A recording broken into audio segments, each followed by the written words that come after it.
આપણે જોતા આવ્યા છીએ કે મોટાભાગના લોકોને અમેરિકા જવું હોય છે અને જે પણ કોઈ અમેરિકા પહોંચી જાય તેને કોઈ પણ સંજોગોમાં ઇન્ડિયા પાછા આવવું નથી. જો કે આપણે બધા જાણીએ છીએ કે અમેરિકા પહોંચી ગયા પછી પણ કાયદાકીય રીતે પરમેનન્ટ થવું જરાય આસાન નથી અને એટલા માટે જ લોકો ત્યાં રહેવા માટે ગેરકાયદેસર એટલે કે લીગલી ન હોય તેવા રસ્તાઓ અપનાવીને કોઈની લાગણીઓ જ નહીં પણ જિંદગી સાથે રમત રમતા પણ અચકાતા નથી. આજથી 3-4 વર્ષ પહેલા સ્ટુડન્ટ વિઝા પર અમેરિકા પહોંચેલી અને ત્યાં જઈને અમેરિકન સિટીઝન ગુજરાતીને પરણેલી એક ગુજરાતી યુવતીએ પણ કંઈક આવો જ ખેલ કર્યો છે અને હવે ગ્રીન કાર્ડ આવી ગયા બાદ છૂટાછેડા માટે મોટી રકમની ડિમાન્ડ કરી રહી છે. વર્ષોથી યુએસમાં રહેતા ગ્રીન કાર્ડ ધરાવતા એક ગુજરાતી સાથે તેની કહેવાતી પત્નીએ ગ્રીન કાર્ડ મેળવવા માટે જે કંઈ પણ કર્યું તે બીજા કોઈ પણ વ્યક્તિ સાથે થઈ શકે છે. ખાસ વાત તો એ છે કે આવા કેસમાં હકીકતનું ભાન થાય ત્યારે ઘણું મોડું થઈ ગયું હોય છે અને આ સંજોગોમાં છૂટાછેડા કરવા પણ મોંઘું પડી જાય છે. નમસ્કાર મિત્રો, અમારી ચેનલમાં આપ સૌનું સ્વાગત છે. મિત્રો, આજનો આ વિડીયો ખૂબ જ માહિતીપ્રદ છે, એટલા માટે જ વિડીયો સ્કીપ કર્યા વગર અંત સુધી જરૂરથી સાંભળજો. ઘણું બધું શીખવી જાય અને ઘણું બધું જાણવા મળે તેવો આજનો આ વિડીયો છે. વિડીયો પસંદ આવે તો લાઈક કરજો, તમારા મિત્રો સાથે શેર કરજો. ચેનલને પહેલી વખત જોઈ રહ્યા હોય તો સબસ્ક્રાઇબ કરજો, જેથી નવા આવનારા તમામ વિડીયો આપને સાંભળવા મળતા રહે. ધન્યવાદ. આજની આ વાત છે ન્યુયોર્કમાં રહેતા વિવેકની, જે નાનપણમાં જ પોતાના માતા પિતાની સાથે અમેરિકા શિફ્ટ થઈ ગયો હતો. તેનું સ્કૂલનું અને કોલેજનું ભણતર પણ અમેરિકામાં જ પૂરું થયું હતું. ભણવાનું પૂરું થયા બાદ તે યુએસમાં સારી જોબ કરતો. આમ તો આ છોકરો નાની ઉંમરે જ અમેરિકા ગયેલો હોવાથી પૂરેપૂરો પશ્ચિમી રંગે રંગાયેલો હતો, પરંતુ માતા પિતાની ઈચ્છા એવી હતી કે તેમનો દીકરો ગુજરાતી છોકરી સાથે લગ્ન કરે. એટલે માતા પિતાની ઈચ્છાને માન આપીને વિવેકે તેના માતા પિતાને સારી ગુજરાતી છોકરી શોધવા માટે હા પાડેલી. વિવેકનો પરિવાર લગભગ 25 વર્ષથી અમેરિકામાં રહે છે. વિવેક પોતે એજ્યુકેટેડ હતો અને સારી કોર્પોરેટ જોબ કરતો હતો અને એટલે જ વિવેક સાથે મેચ થાય એવી છોકરી જોઈતી હતી. 2019માં વિવેકની મુલાકાત મોના નામની ગુજરાતી છોકરી સાથે કરાવવામાં આવે છે. અમદાવાદમાં કોલેજ સુધીનો અભ્યાસ કરેલી મોના અમેરિકા સ્ટુડન્ટ વિઝા પર 2019માં ગઈ હતી. ત્યારે તેની ઉંમર 23 વર્ષ હતી. તે કોઈ ટેકનિકલ કોર્સ કરી રહી હતી અને ન્યુયોર્કની કોલેજમાં એડમિશન લીધું હતું. મોના દેખાવે ખૂબ સુંદર હતી અને સાથે સાથે ટિપિકલ ગુજરાતી છોકરી હતી અને એટલે જ વિવેકને મોના પહેલી જ મુલાકાતમાં ગમી ગઈ હતી. તેને મોના પોતાના સ્ટાન્ડર્ડ પ્રમાણેની લાગી હતી. પહેલી મુલાકાત પછી વિવેક અને મોના અવારનવાર મળતા અને ફોન પર વાત પણ કરતા. થોડા સમય બાદ લગ્ન કરવાનો નિર્ણય પણ લઈ લીધો હતો. 2020માં મોના અને વિવેકના યુએસમાં કોર્ટ મેરેજ થયા હતા. કોર્ટ મેરેજ કરવાનું મુખ્ય કારણ એ જ હતું કે જો મોનાનું ગ્રીન કાર્ડ આવી જાય તો યુનિવર્સિટીની સ્ટડી માટે જે જંગી ફીસ ભરવી પડતી હતી તેમાંથી છુટકારો મળી જાય અને તે કોઈ પણ પ્રકારના પ્રતિબંધ વગર ત્યાં જોબ પણ કરી શકે. અને આ આઈડિયા ખરેખર તો મોનાએ જ આપ્યો હતો અને ત્યારે વિવેકને કંઈ અજુગતું પણ નહોતું લાગ્યું. મેરેજ પછી વિવેક અને મોના સાથે રહેતા અને જોબ આવવા જવા માટે ઓછો સમય લાગે તે માટે તેમણે એક લોકેશન પર અલગથી ફ્લેટ લીધો હતો. હવે આ બંને જણા પોતપોતાની લાઈફમાં બિઝી થઈ ગયા હતા. મોના સાથેની પહેલી મુલાકાતથી લઈને લગ્ન સુધીનો સમય એટલો ઝડપી પસાર થઈ ગયો કે વિવેકના મગજમાં ક્યારેય પણ મોનાને લઈને કોઈ પણ જાતનો નકારાત્મક વિચાર આવ્યો નહોતો. અને જે પણ કોઈ સંબંધી દ્વારા આ સંબંધ કરાવવામાં આવ્યો હતો તે પણ વિશ્વાસુ હતા. એટલે વિવેકના પરિવારવાળાએ પણ ક્યારેય મોનાના પરિવાર વિશે ખરાબ વિચાર કે નકારાત્મક વિચાર કર્યો નહોતો. અને આ વિશ્વાસને કારણે જ વિવેકના માતા પિતાએ ક્યારેય પણ ઊંડાણમાં જઈને મોનાના પરિવાર વિશે કોઈ તપાસ પણ કરાવી નહોતી. 2020માં લગ્ન પછી થોડાક જ સમયમાં કોવિડ ચાલુ થતા વિવેક અને મોના ક્યાંય પણ ફરવા નહોતા જઈ શક્યા. પરંતુ આ બંને જણાને એકબીજાને ઓળખવા માટે સારો એવો સમય મળ્યો હતો. લગ્નના થોડાક જ સમય પછી વિવેક જોતો હતો કે મોના કલાકો સુધી ફોનમાં કોઈકની સાથે વાતો કર્યા કરતી અને વિવેકને ઘણીવાર નહોતું પણ ગમતું. જો વિવેક મોનાને પૂછે કે તું કોની સાથે વાતો કરે છે તો કહેતી કે હું મારા ફેમિલી મેમ્બર સાથે વાતો કરું છું. અને એટલે જ વિવેકના મનમાં જે વહેમનો કીડો સળવળતો હતો તે હવે શાંત પડી ગયો હતો. અમેરિકા આવતા પહેલા ક્યારે પણ ઇન્ડિયાથી બહાર ન ગયેલી આ મોના નામની છોકરી ખૂબ જ હોશિયાર હતી. મેરેજ પછી તો તે તેના પતિ કરતાં પણ વધારે અમેરિકન બની ગઈ હતી. તેને જોઈને કોઈને પણ એવું જ લાગે કે આ છોકરી જાણે કે અમેરિકામાં જ મોટી થઈ છે. મોના અને વિવેકનું લગ્ન જીવન સામાન્ય રીતે ચાલી રહ્યું હતું. બધા જ કપલમાં થતું હોય એમ ક્યારેક એમની વચ્ચે પણ નાના મોટા ઝઘડા થઈ જતા, પણ ક્યારેય સિરિયસ કહી શકાય એવો બનાવ નહોતો બન્યો.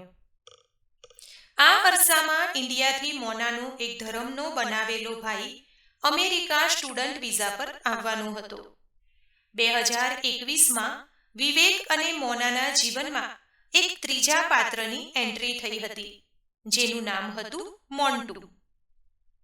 મોન્ટુ અને મોના એકબીજાને વર્ષોથી ઓળખતા હતા અને મોના એવું કહેતી કે તેણે મોન્ટુને ભાઈ બનાવ્યો છે. મોન્ટુએ પણ ન્યૂયોર્કની એક કોલેજમાં એડમિશન લીધું હતું અને યુએસ આવ્યા બાદ થોડા દિવસો સુધી તે મોનાના ઘરે જ રોકાયો હતો.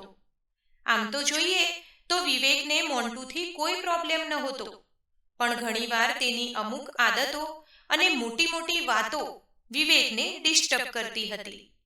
મોન્ટુ હંમેશા લાખો કરોડોની જ વાતો કરતો. તેની સાથે રહીને વિવેક સમજી ગયો હતો કે મોનાનો આ માનીલો ભાઈ એક નંબરનો ચાલુ માણસ છે. થોડા દિવસો સુધી મોનાના ઘરે રહ્યા પછી વિવેકના પ્રેશરના કારણે મોન્ટુ બીજે રહેવાની વ્યવસ્થા કરે છે. મોન્ટુના ગયા પછી મોનાના વર્તનમાં ઘણા બદલાવ જોવા મળે છે. તે વિવેકને મેણાટોણા મારતી અને કલાકો સુધી મોન્ટુ સાથે વાતો કરતી. હદ તો ત્યારે થઈ કે ઘણીવાર વિવેક સવારે ઓફિસ નીકળે ત્યારે પણ મોના મોન્ટુ સાથે ફોન પર વાતો કરતી અને ઓફિસથી ઘરે પાછો આવે ત્યારે પણ મોના ફોન પર જ હોતી. હવે તો વિવેકના ગુસ્સાનો કોઈ પાર નહોતો રહ્યો, કારણ કે મોના પોતાના પતિ કરતાં વધારે મહત્વ તેના ધર્મના બનાવેલા ભાઈને આપતી હતી. એક દિવસ કંટાળીને વિવેકે જ્યારે મોનાનો ફોન ચેક કર્યો ત્યારે ખબર પડી કે મોના અને મોન્ટુ રોજના કલાકો એકબીજા સાથે ફોનમાં વાતો કરે છે. પણ હવે વિવેકને એ જાણવાનું હતું કે આ બંને જણા ફોનમાં શું વાતો કરે છે. મોના એક સામાન્ય ઘરની છોકરી હતી. ઇન્ડિયામાં તેના પપ્પાનો એક સામાન્ય બિઝનેસ હતો અને એટલે જ લગ્ન પછી મોનાના તમામ ખર્ચા, એના ભણવાના ખર્ચા પણ વિવેક ઉઠાવી રહ્યો હતો. સમય જતાં મોનાએ ભારતમાં રહેતા તેના પરિવારને આર્થિક સહાય કરવા માટે પણ વિવેકને પ્રેશર કર્યું હતું. પત્નીની વાત માનીને વિવેકે ઘણીવાર પોતાના સાસરીવાળાને પણ સપોર્ટ કર્યો હતો. આ બાજુ મોન્ટુના ખિસ્સામાં પૈસા ન હોવા છતાં તેના શોખ અને વાતો નવાબી સ્ટાઇલના હતા. મોના સંપૂર્ણ રીતે મોન્ટુના વશમાં હતી અને મોન્ટુ આ બાબતનો ફાયદો ઉઠાવી રહ્યો હતો. એક દિવસ તો મોનાએ વિવેકને કહ્યું કે તારે મોન્ટુને કાર લેવા માટે પૈસા આપવા પડશે, અને આ રકમ એટલી બધી મોટી હતી કે વિવેકે મોનાને સ્પષ્ટ ના પાડી દીધી હતી. ઘણીવાર તો મોના પોતાના પતિના મોંઘા શૂઝ, ઘડિયાળ કે અન્ય વસ્તુઓ તેને પૂછ્યા વગર જ મોન્ટુને આપી દેતી હતી અને અવારનવાર તેને જમવા માટે ઘરે પણ બોલાવી લેતી. હવે બને છે એવું કે વિવેક અને મોનાના કોર્ટ મેરેજ થયા હતા. ધામધૂમથી લગ્ન કરવાના હજુ બાકી હતા. જ્યારે વિવેકના માતા પિતાએ મોનાના માતા પિતાને આ બાબત પર વાત કરી ત્યારે મોન્ટુ પણ લેવા દેવા વગરનો આમાં કૂદી પડ્યો. આ બધી વાતચીત દરમિયાન વિવેકના માતા પિતાને કોઈ સંબંધી કે સગા દ્વારા ખબર પડે છે કે મોનાનો બાપ એક નંબરનો ફ્રોડ છે, ચીટર છે. લગ્નના 3 વર્ષ પછી મોનાને પણ અમેરિકાનું ગ્રીન કાર્ડ મળી ગયું હતું. હવે તે પોતાના ધર્મના ભાઈને પણ અમેરિકાની કોઈ સિટીઝન છોકરી સાથે પરણાવીને ગ્રીન કાર્ડ અપાવવાની તૈયારીમાં હતી. પણ આ મોન્ટુનો ક્યાંય મેળ પડી રહ્યો નહોતો.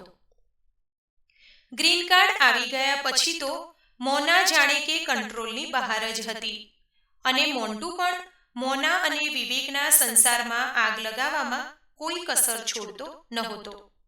હવે તો એવું પણ થતું કે ઘણીવાર મોના પોતાના પતિની ના હોવા છતાં પણ વિવેકના ઘરે 2-3 દિવસ રોકાવા પણ જતી હતી. હવે વિવેકની સહનશક્તિનો અંત આવ્યો હતો, પણ મોન્ટુ કોઈ રીતે મોનાનો પીછો છોડવા તૈયાર નહોતો. એટલે હવે કંટાળીને વિવેકે પોતાના માતા પિતાને આ વિષય ઉપર વાત પણ કરી. તેમણે મોનાને સમજાવવાના ઘણા પ્રયત્નો કર્યા, પણ મોના સમજવાને બદલે વધારે ઉગ્ર બની જતી. મોનાએ પોતાના સાસુ સસરાને તેમની પર્સનલ લાઈફમાં માથું ન મારવાની ચેતવણી પણ આપી દીધી હતી.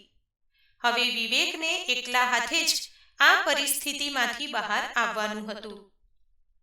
પોતાની મેરેજ લાઈફને બચાવવા માટે વિવેક ઘણીવાર મોનાને ટૂર પર લઈ જતો, પણ મોના પર તેની કોઈ જ અસર થતી નહોતી. હવે વિવેક સમજી ગયો હતો કે મોના અને તેનું લગ્ન જીવન બચાવવું અશક્ય છે અને મોના પણ વિવેકથી અલગ થવા માટે બહાના જ શોધી રહી હતી, પણ તે પોતાના મોઢેથી કશું પણ બોલવા તૈયાર નહોતી. એક છેલ્લો ચાન્સ લેવા માટે વિવેકે વિચાર્યું કે તે ન્યૂયોર્કથી બીજે ક્યાંક શિફ્ટ થઈ જાય, પણ મોનાએ ન્યૂયોર્ક છોડવાની ચોખ્ખી ના પાડી દીધી. એટલે હવે હારી, થાકી અને કંટાળીને વિવેકે મોનાને કહી દીધું હતું કે હવે આપણે સાથે રહી શકીએ તેમ નથી. વિવેક ક્યારે આવા શબ્દો પોતાના મોઢેથી બોલે એવી રાહ જોઈને બેઠેલી મોનાએ તરત જ બેગ પેક કરી લીધી અને બીજા જ દિવસે તે મોન્ટુના ઘરે શિફ્ટ થઈ ગઈ હતી. 4 વર્ષના લગ્ન જીવનમાં વિવેકે પોતાની પત્ની મોનાને ભણાવવા માટે તેમજ તેના અન્ય ખર્ચા માટે ઘણા બધા રૂપિયાનો ખર્ચો કરી લીધો હતો અને સાથે સાથે તેનું ગ્રીન કાર્ડ પણ સ્પોન્સર કર્યું હતું. પણ આ બાજુ મોનાની પૈસાની ભૂખ હજુ પણ સંતોષાઈ નહોતી.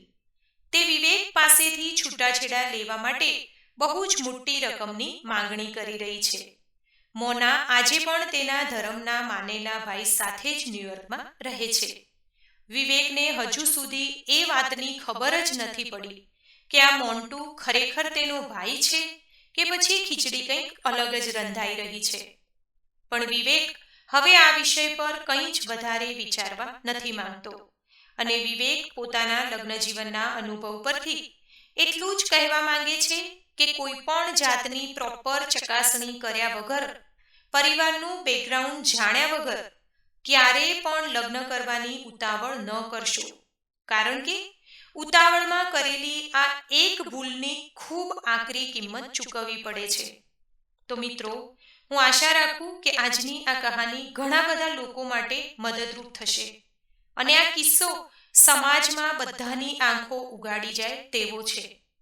તો આપણે પણ તેમાંથી ઘણું બધું શીખીએ અને ભવિષ્યમાં આવી કોઈ જાળમાં ફસાઈ ન જઈએ તેનું ધ્યાન રાખીએ. મિત્રો, હું આશા રાખું કે આજનો આ વિડીયો તમને ચોક્કસથી પસંદ આવ્યો હશે. વિડીયો પસંદ આવ્યો હોય તો લાઈક કરજો, તમારા મિત્રો સાથે વધારેમાં વધારે શેર કરજો, જેથી વધારેમાં વધારે લોકો આ માહિતી મેળવી શકે. ચેનલને પહેલી જ વખત જોઈ રહ્યા હોય તો સબસ્ક્રાઇબ કરી લેજો. ધન્યવાદ. સર્વેને મારા જય શ્રી કૃષ્ણ.